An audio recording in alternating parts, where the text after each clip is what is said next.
Hello students, नमस्कार। मैं Varun, lecturer in economics, education department Haryana, इस वीडियो में आपका स्वागत करता हूं। बच्चों, आज की वीडियो में हम आपके सिलेबस के एक बहुत ही इम्पोर्टेंट टॉपिक के बारे में बात करने जा रहे हैं। टॉपिक का नाम है पूर्ण प्रतियोगिता बाजार। स्क्रीन पे देख रहे हैं नाम। पूर्ण प्रतियोगिता बाजार क्या है? पूर्ण प्रतियोगिता बाजार की विशेषताएं और पूर्ण प्रतियोगिता बाजार में फर्म का संतुलन आज के वीडियो के हमारे अध्ययन का विषय है। तो अब पहले मैं आपसे बात करता हूं पूर्ण प्रतियोगिता बाजार की डेफिनेशन की। क्या है पूर्ण प्रतियोगिता बाजार? स्क्रीन पे आप डेफिनेशन देख पा रहे हैं बच्चों। पूर्ण प्रतियोगिता बाजार वह बाजार होता है जिसमें किसी समरूप वस्तु के बहुत से क्रेता और बहुत से विक्रेता होते हैं। अब मैं वस्तु की बात करता हूं। वो वस्तु कैसी वस्तु होती है? समरूप वस्तु। तो समरूप वस्तु क्या होती है? आपके दिमाग में, आपके जहन में क्वेश्चन आया होगा, समरूप वस्तुएं क्या होती हैं? समरूप वस्तुएं वे वस्तुएं हैं जो रंग, रूप, आकार, गुण, पैकिंग, ब्रांड आदि के रूप में समान हो। यानी अगर जिन वस्तुओं की सभी ये विशेषताएं समान हो, एक जैसी हों, वे वस्तुएं समरूप वस्तुएं होती हैं। तो समरूप वस्तुओं के बारे में आपने समझ लिया। तो समरूप वस्तुएं होना पूर्ण प्रतियोगिता बाजार की एक महत्वपूर्ण विशेषता है। अगर आप पूर्ण प्रतियोगिता बाजार की डेफिनेशन इन कुछ लाइनों में अगर याद रखें तो पूर्ण प्रतियोगिता बाजार वह बाजार है जिसमें किसी समरूप वस्तु के बहुत सारे क्रेता और बहुत सारे विक्रेता होते हैं।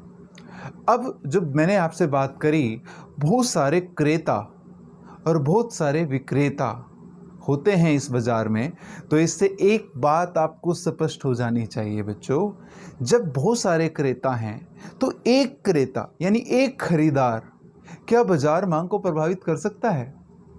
नहीं। इस बाजार की यही महत्वपूर्ण विशेषता है, जिसमें एक क्रेता बाजार मांग को प्रभावित नहीं कर सकता। यही बात विक्रेता के साथ है, क्योंकि इस बाजार में विक्रेताओं की संख्या भी बहुत अधिक होती है। तो एक विक्रेता भी बाजार पूर्ति को प्रभावित नहीं कर सकता।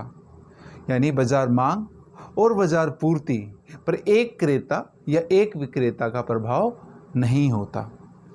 आगे जब मैं इस बाजार की विशेषताएं डिटेल में बताऊंगा, तब हम इस बारे में और विस्तार से चर्चा करेंगे। चलिए, उससे पहले हम कुछ अर्थशास्त्रियों की डेफिनेशन देख लेते हैं। विभिन्न अर्थशास्त्री इस बाजार के बारे में क्या कहते हैं।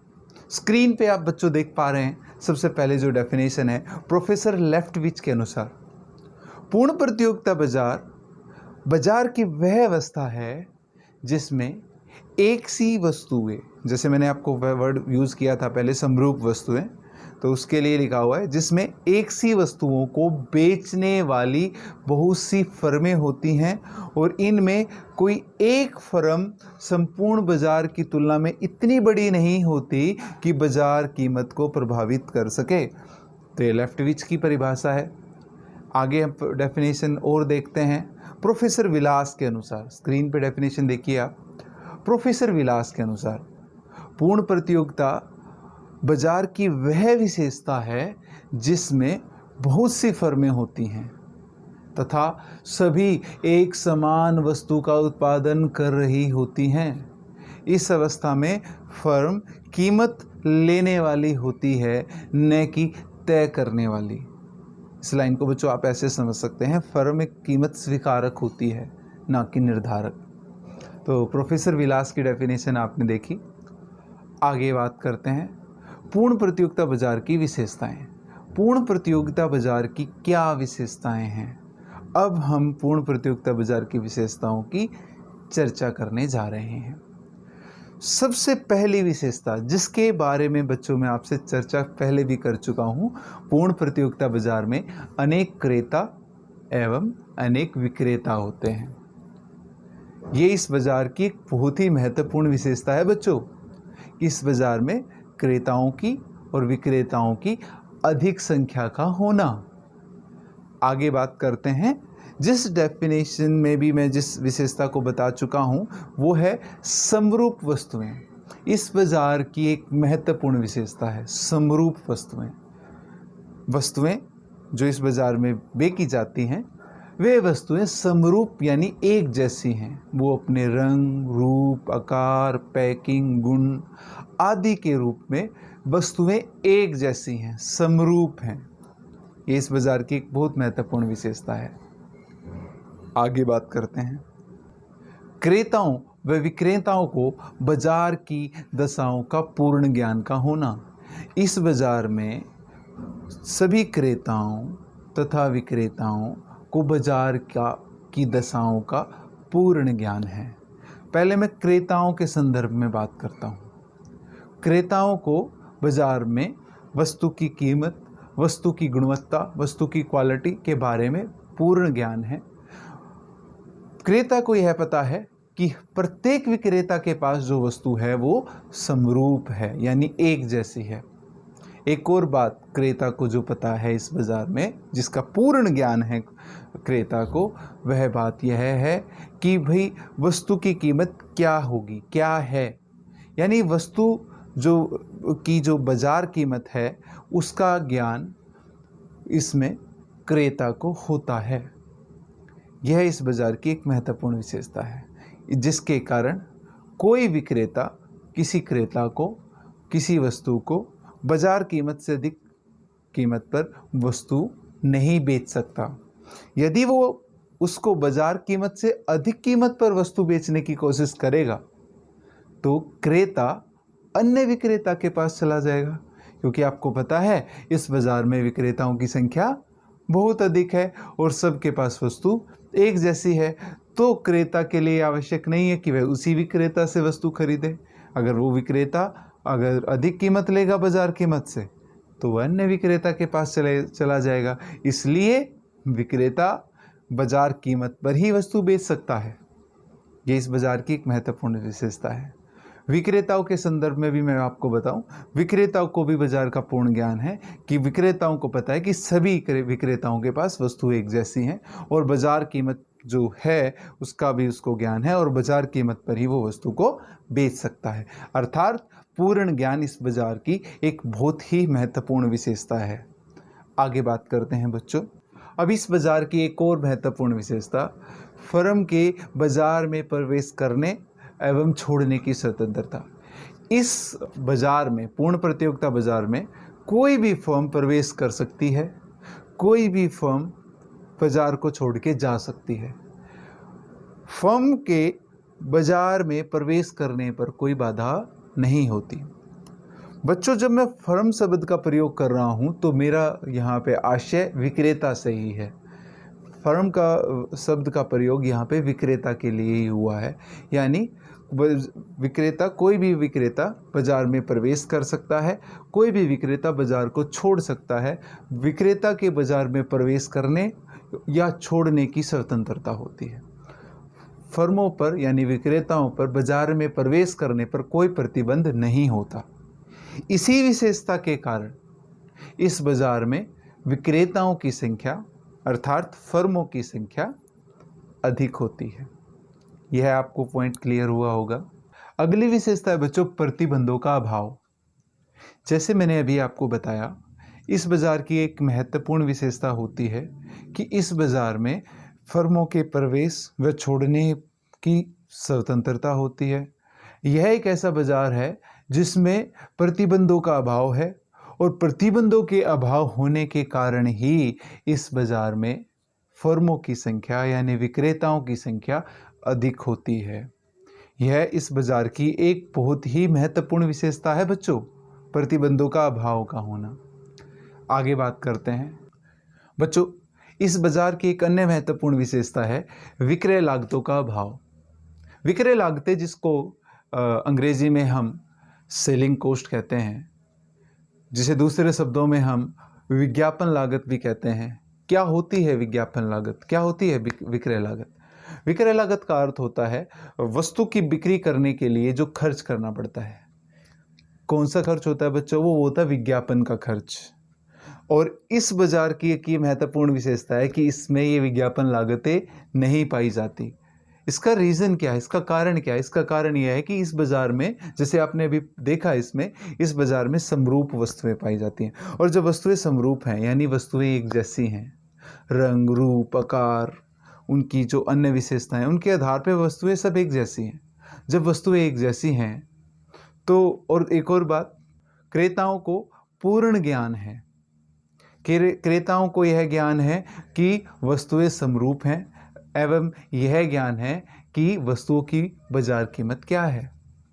तो यहाँ पे यह प्रश्न ही नहीं उत्पन्न होता कि विक्रय लागतों की जरूरत पड़े या क्रेताओं को यह बताने की आवश्यकता पड़े कि किस वस्तु में क्या विशेषता है, क्योंकि क्रेताओं को पहले से ही वस्तु की विशेषताओं का ज्ञान है और उसे यह भी पता है कि सभी विक्रेताओं के पास वस्तु एक जैसी है और बाजार कीमत क्या है, उसे इस बात का भी ज्ञान है। तो इसमें सेलिंग कॉस्ट की आवश्यकता नहीं पड़ती, इसलिए इस बाजार में विक्रय लागतों का अभाव पाया जाता है। तो चलिए बच्चों, अब हम बात करते हैं अगली विशेषता की। यह विशेषता है परिवहन लागतों का अभाव, जिसे हम ये भी कह सकते हैं यातायात लागतों का अभाव। इस बाज़ार में अतिरिक्त कोई यातायात लागत नहीं होती। यहाँ पे यह कहने का उद्देश्य है कि इस बाज़ार में जो वस्तुएं हैं उनकी कीमत एक समान होती है और सभी विक्रेता एक बाज़ार कीमत पर वस्तु को बेच सकते हैं और इसमें कोई अतिरिक्त यातायात लागत नहीं होती कि और जिसके कारण वस्तु की कीमत बढ़ जाए। तो यह इस बाज़ार की एक महत्वपूर्ण विशेषता है कि इस बाज़ार में किसी अतिरिक्त परिवहन लागत या यातायात लागत का अभाव पाया जाता है। आगे बात करते हैं एक कीमत समान कीमत। इसका क्या अर्थ है बच्चों? इसका अर्थ है कि इस बाज़ार में जो कीमत है वो बाज़ार में निर्धारित की जाती है और जो बाज़ार कीमत है उसी कीमत पर सभी विक्रेताओं को अपनी वस्तुओं को बेचना होता है। अर्थात इस बाज़ार में एक ही कीमत पाई जाती है। यह इस बाज़ार की एक महत्वपूर्ण विशेषता है। देखिए, यदि कोई विक्रेता किसी वस्तु को बाज़ार कीमत से अधिक कीमत पर बेचने का प्रयत्न करता है तो वह बेच नहीं पाता, क्योंकि इस बाज़ार में मैंने जैसे आपको पहले बताया था बच्चों, याद होगा आपको, इसमें लिखा हुआ है, आप ये एक जो इसकी तीसरी विशेषता आप इसमें देख पा रहे हैं कि इस बाज़ार में क्रेताओं को पूर्ण ज्ञान होता है और अर्थात उनको यह ज्ञान है कि वस्तुएं एक जैसी हैं, समरूप हैं और बाज़ार कीमत का भी उनको ज्ञान है, जिसके कारण कोई एक विक्रेता किसी वस्तु की अधिक कीमत, बाज़ार कीमत से अधिक कीमत नहीं ले सकता। अर्थात जो भी वस्तुएं बेची जाती हैं, जिन बिक्री की जाती हैं, उनकी एक ही कीमत होती है। यह पॉइंट आप समझ पाए होंगे। अब हम बात करते हैं नेक्स्ट पॉइंट की, नेक्स्ट विशेषता की। वह है वस्तुओं और साधनों की पूर्ण गतिशीलता। यह इस बाज़ार की एक वह महत्वपूर्ण विशेषता है। इस बाज़ार में साधनों की और वस्तुओं की पूर्ण गतिशीलता है। जैसे मैंने आपको पहले बताया था, इस बाज़ार में प्रतिबंधों का अभाव है। अर्थात इस बाज़ार में जैसे आपको पता है कि फर्मों के बाज़ार में प्रवेश करने व बाज़ार को छोड़ने की स्वतंत्रता है, उसके साथ साथ इस बाज़ार में वस्तुओं के भी बाज़ार में कहीं भी मूवमेंट की यानी गतिशील होने की पूर्ण स्वतंत्रता है। यानी वस्तुएं कहीं भी बिक्री की जा सकती है, बेची जा सकते हैं, यानी उनकी गतिशीलता पर कोई प्रतिबंध नहीं है। इसी प्रकार जो साधन होते हैं जिनसे वस्तुओं का उत्पादन होता है वे भी गतिशील हैं, वो भी गतिशील हैं। उनके गतिशीलता पर भी किसी प्रकार का कोई प्रतिबंध नहीं होता। यह इस बाज़ार की एक अन्य महत्वपूर्ण विशेषता है। अब हम आगे बात करते हैं। अब हम बात करते हैं पूर्ण प्रतियोगिता बाज़ार के आगम वक्रों की। पूर्ण प्रतियोगिता बाज़ार में जो औसत आगम वक्र और सीमांत आगम वक्र है, अगर हम उनकी बात करें तो पूर्ण प्रतियोगिता बाज़ार में औसत आगम जिसे हम AR कहते हैं, सीमांत आगम जिसे हम MR कहते हैं, वे दोनों बराबर हैं। यानी एक अगर हम उसको रेखा चित्र द्वारा जब हम प्रस्तुत करते हैं, जैसा कि आप इस चित्र में देख पा रहे हैं, AR और MR बराबर है और OX अक्ष के समानांतर एक लाइन है, एक क्षैतिजीय लाइन है। जैसे मैंने आपको बताया था, आप देख पा रहे हैं जो कीमत है, प्राइस है P, वो क्या है बच्चों? वो स्थिर है, यानी एक है, उसमें परिवर्तन नहीं है। OP एक कीमत है और उसी पर वस्तुएं बिक्री की जा रही हैं। जो नीचे आप देख पा रहे हैं ओ एक्स एक्स पर आउटपुट, जो वस्तुओं को की जो बिक्री है उसी कीमत पे होनी है। और फर्म एक बाज़ार पर्टिकुलर जो बाज़ार कीमत है उस बाज़ार कीमत पर कितनी भी वस्तु बेच सकती है। एक फर्म की किसी भी वस्तु की कितनी भी मात्रा बेच सकती है, परंतु कीमत वो परिवर्तित नहीं कर सकती। और वो कितनी भी मात्रा एक विक्रेता बेचे, उससे वो बाज़ार की पूर्ति को प्रभावित भी नहीं कर सकता, क्योंकि बाज़ार के हिसाब से, बाज़ार के अनुसार वह इतना छोटा है कि उसकी द्वारा की जाने वाली पूर्ति बाज़ार पूर्ति के हिसाब से इतनी कम है कि वो ओवरऑल जो बाज़ार की पूर्ति है, सप्लाई है, उसको वो प्रभावित नहीं कर सकता। ये इस बाज़ार की विशेषता है। तो आप देख पा रहे हैं इसमें जो मैंने आपको जैसे बताया, कीमत स्थिर है, कीमत यहाँ पे समान है, और जिस पे कितनी भी मात्रा बेची जाए, यानी हर अतिरिक्त इकाई को बेचने से जो रिवेन्यू प्राप्त हो रही है वो AR के ही बराबर है। यानी जो मार्जिनल रिवेन्यू है, आप जानते हैं, आपने पिछले अध्यायों में पढ़ा हुआ है कि मार्जिनल रिवेन्यू क्या होता है, कि अतिरिक्त इकाई से को बेचने से जो रिवेन्यू प्राप्त होती है, जो आगम प्राप्त होती है, वो MR होती है, यानी मार्जिनल रिवेन्यू होती है, सीमांत आगम होती है। और वो सीमांत आगम औसत आगम के बराबर है इस बाज़ार में। ये बच्चों आपने पूर्ण प्रतियोगिता बाज़ार की विशेषताएं पढ़ी कि पूर्ण प्रतियोगिता बाज़ार की क्या विशेषताएं होती हैं। अब बच्चों इस वीडियो में हम बात करने जा रहे हैं कि पूर्ण प्रतियोगिता बाज़ार में फर्म का संतुलन कैसे होता है, फर्म का संतुलन कहाँ होता है। आपने उपभोक्ता व्यवहार अध्याय में आपने यह पढ़ा था कि एक उपभोक्ता का संतुलन वहाँ पर होता है जब उसको अधिकतम संतुष्टि प्राप्त होती है। अगर हम यहाँ पे बात करें कि एक उत्पादक यानी एक फर्म, विक्रेता, उसका संतुलन कहाँ होगा, तो एक फर्म को क्या चाहिए, फर्म को चाहिए प्रॉफिट। और फर्म कब संतुलन में होगी, जब वो अपने प्रॉफिट को मैक्सिमाइज कर रही होगी, यानी अपने लाभ का अधिकतमकरण कर रही होगी। यदि फर्म अपने लाभ को अधिकतम कर पाती है तो वह संतुलन में होती है। तो फर्म के संतुलन को ज्ञात करने के दो तरीके हैं। एक है TR/TC अप्रोच, जिसे हम कहते हैं कुल आगम कुल लागत विधि। दूसरा है MR/MC अप्रोच, जिसे हम कहते हैं सीमांत आगम सीमांत लागत विधि।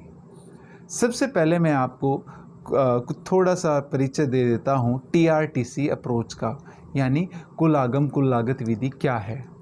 इसके लिए बच्चों आप इस चित्र को ध्यान से देखिए।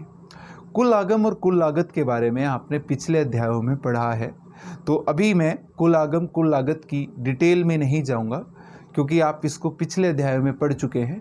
आप इस चित्र को देख के इस को समझें कि किस प्रकार एक फर्म संतुलन में होती है और वो अपने लाभ अधिकतमकरण कहाँ कर रही होती है।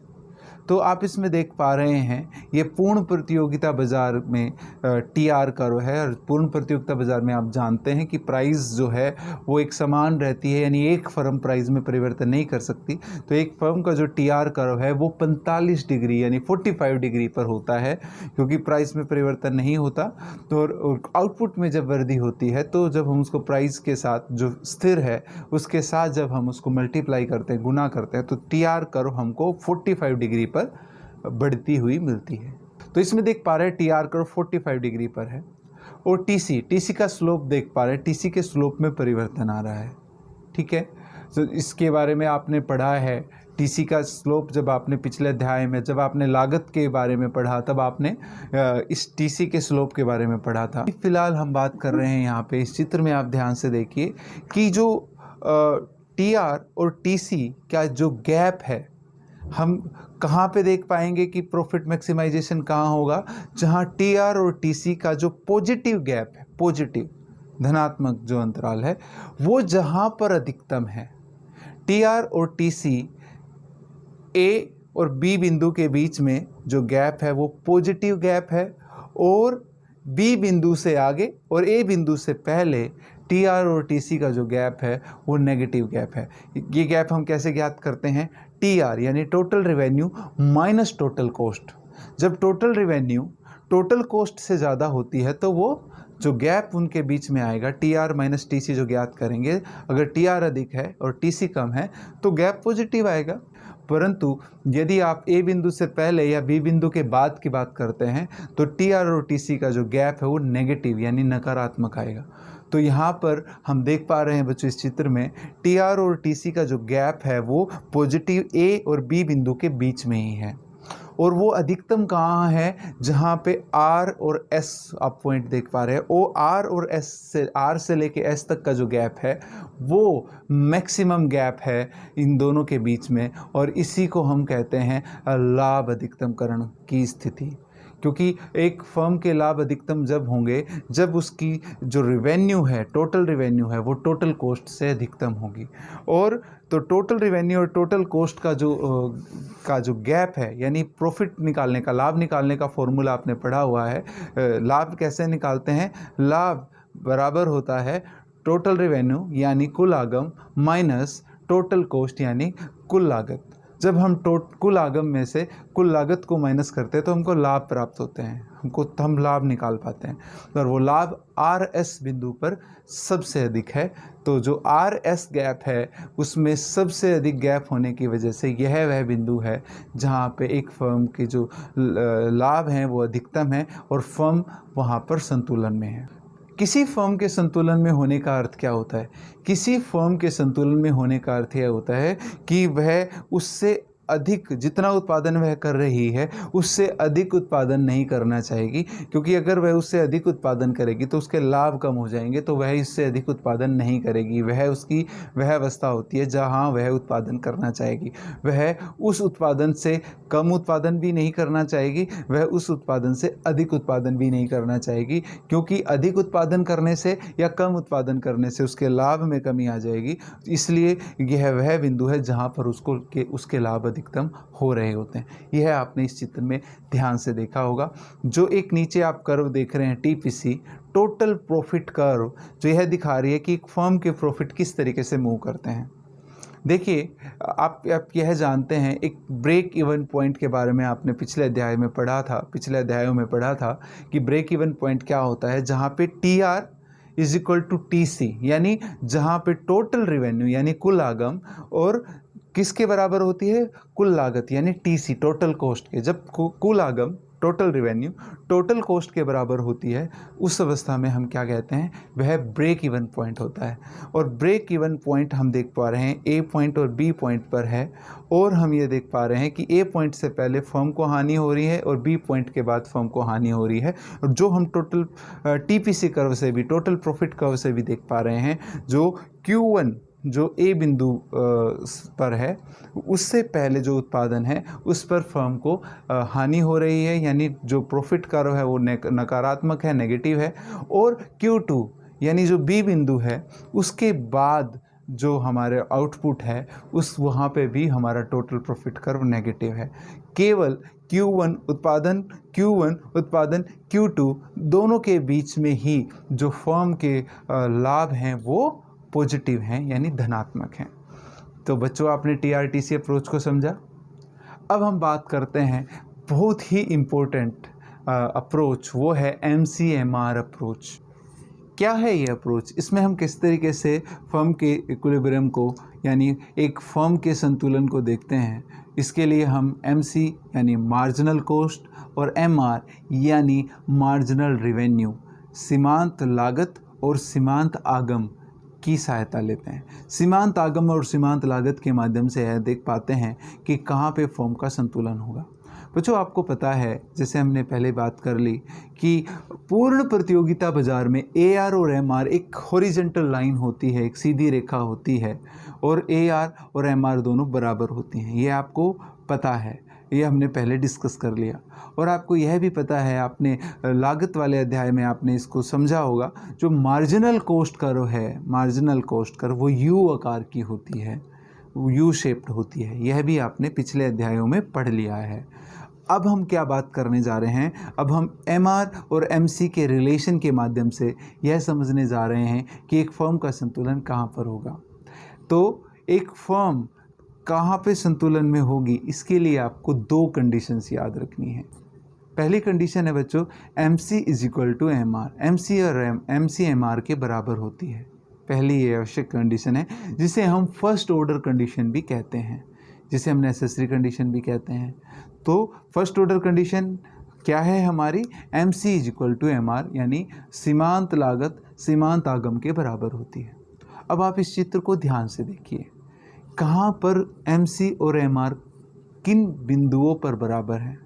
आप देख पा रहे हैं एम सी और एम आर दो बिंदुओं पर बराबर हैं, एक पॉइंट ए और एक पॉइंट बी। पॉइंट ए और पॉइंट बी पर एम सी और एम आर दोनों बराबर हैं, यानी पहली कंडीशन हमारी फर्म के इक्विलिब्रियम की इन दो बिंदुओं पर पूरी हो रही है, जो हमारी फर्स्ट ऑर्डर कंडीशन है। अब हम बात करते हैं फर्म की दूसरी कंडीशन, जिसे हम सेकंड ऑर्डर कंडीशन या जिसे हम पर्याप्त शर्त भी कहते हैं। वह है M C cuts M R from below, यानी एम सी एम आर को नीचे से काटे। तो M C cuts M R from below, अब स्क्रीन पे भी देख पा रहे हैं, एम सी एम आर को नीचे से काटे। अब आपके पास दो बिंदु आपने पहले देखा था, फर्स्ट ऑर्डर कंडीशन दो बिंदुओं पर पूरी हो रही है इस चित्र में, बिंदु ए और बिंदु बी। परंतु सेकंड कंडीशन केवल बिंदु बी पे हो रही है, क्योंकि बिंदु ए पर एम सी ऊपर से काट रही है, परंतु जो बिंदु बी है उस पर एम सी नीचे से काट रही है, अर्थात सेकंड ऑर्डर कंडीशन हमारी बिंदु बी पे पूरी हो रही है। तो बिंदु बी ही फर्म के संतुलन का बिंदु है। इसका अर्थ क्या है, इसका अर्थ यह है कि यह वह अवस्था है जहाँ पर फर्म अपने लाभ अधिकतम कर रही है। फर्म जब तक अपने उत्पादन में वृद्धि रखेगी, जब तक उसकी मार्जिनल कॉस्ट उसकी मार्जिनल रेवेन्यू के बराबर नहीं हो जाती, और जब उसकी मार्जिनल कॉस्ट मार्जिनल रेवेन्यू से अधिक होने लगे तो वह उत्पादन बढ़ाना नहीं चाहेगी। वह केवल उत्पादन तब तक बढ़ाएगी जब तक एमसी और एमआर बराबर नहीं हो जाती। यदि एमसी और एमआर बराबर हैं, मार्जिनल कॉस्ट और मार्जिनल रेवेन्यू बराबर हैं, और अधिक उत्पादन करने से एडिशनल आउटपुट करने से यदि मार्जिनल कॉस्ट कम हो रही हो, एमआर से कम हो रही हो, तो फर्म उत्पादन बंद करना नहीं चाहेगी, फर्म जारी रखेगी। यानी बिंदु ए की बात कर रहा हूँ मैं, जहाँ पे एम सी एम आर बराबर है, परंतु जब वो उत्पादन को बढ़ाता है तो एम सी और कम हो जाती है एम आर से, तो वो उत्पादन जारी रखेगी। जब तक जारी रखेगी कि जब तक वो एम सी जो है वो एम आर के फिर बराबर नहीं हो जाती। अगर वो लगातार कम हो रही है तो वो उत्पादन जारी रखेगा और जो भी उस मैक्सिमम प्रॉफिट हैं उसको प्राप्त करेगा। और वो कब तक प्राप्त करता रहेगा, जब तक एम सी और एम आर दोनों बराबर नहीं हो जाती। और फिर अगर उत्पादन और एडिशनल उत्पादन करता है और एम सी बढ़ने लगे, एम आर से ज़्यादा हो जाए, तो वो उत्पादन नहीं बढ़ाएगा। M C M R approach में फर्म की संतुलन शर्तों को समझने के बाद एक और इम्पोर्टेंट पॉइंट मैं आपसे डिस्कस करना चाहूँगा, आपको बताना चाहूँगा, वह यह है कि अल्पकाल में फर्म की जो AR है वो AVC के अवश्य बराबर हो। यदि फर्म को हानि हो रही है और फर्म की जो एवरेज कॉस्ट है वो एवरेज रेवेन्यू से यदि अधिक है, तो इसका मतलब यह है कि फर्म को हानि हो रही होगी। तो फर्म की average variable cost average revenue को के अगर बराबर है तो वह उसका शट डाउन पॉइंट होगा। यानी एवरेज रेवेन्यू यदि एवरेज वेरिएबल कॉस्ट के बराबर है तो वह उसका शट डाउन पॉइंट होगा। इसका अर्थ यह है कि अगर average variable cost average revenue से अधिक हो गई तो फर्म उत्पादन करना बंद कर देगी। तो एक फर्म का जो शट डाउन पॉइंट होता है वह होता है जब average revenue average variable cost के बराबर होती है। यह है आपको के लिए समझना आवश्यकता। तो अभी हमने MCMR अप्रोच में फर्म के संतुलन की जो दो महत्वपूर्ण शर्तें थी वो समझी। MC और MR बराबर होने चाहिए, ये फर्स्ट ऑर्डर कंडीशन है। दूसरी, MC MR को नीचे से काटे। तो ये हमने दो शर्तें, आवश्यक शर्तें पढ़ी। तो बच्चों, इस वीडियो में हमने पढ़ा पूर्ण प्रतियोगिता बाजार क्या है, पूर्ण प्रतियोगिता बाजार की विशेषताएं, फर्म का संतुलन। तो इस वीडियो को ध्यान से देखने के लिए आपका धन्यवाद। नमस्कार।